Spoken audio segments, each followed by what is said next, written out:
So we have a Jayco Jayflight 2016 212 QBW.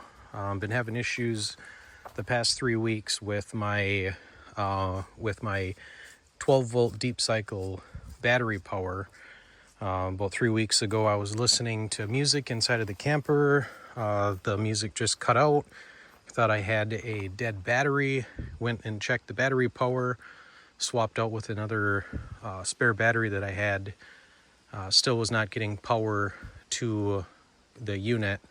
I noticed that the generator still powered the camper, but I failed to get any 12 volt power, which means I had to run my generator anytime we were camping. Found after a number of trial and error situations that the issue related to my 12 volt power drop was due to a corroded ground terminal connection. I've got 2 cables under here that actually go up to the rail terminal block in this little section right here. And what happened was this connector right here, this bolt, I found the 2 cables that are connected now through a bypass connection, where that bolt was just hanging there with those 2 cables off to the side. Not knowing too much about my camper yet, I went and started my my repairs by swapping out my converter, which I'll get to in a second here.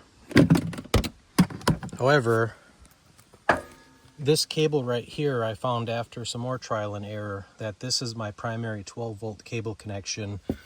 There's a series of connectors inside of this block panel that route for your connection to the trailer hitch, powering.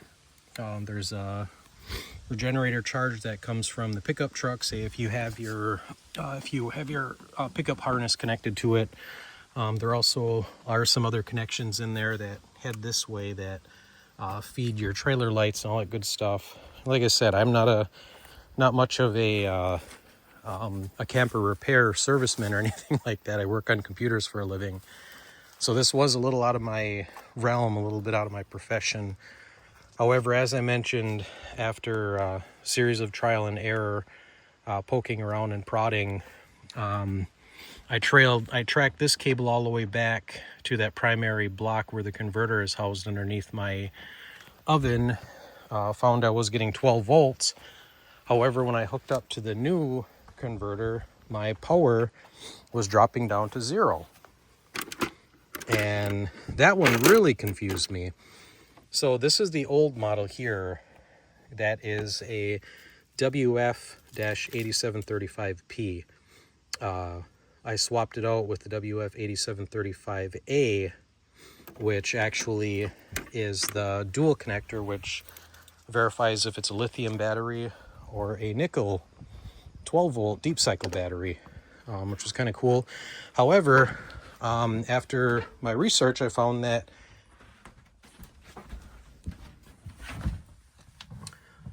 this auto detect will cut your power from that 12.5 volts down to 0 if it registers any type of connection fault. So read your documentation.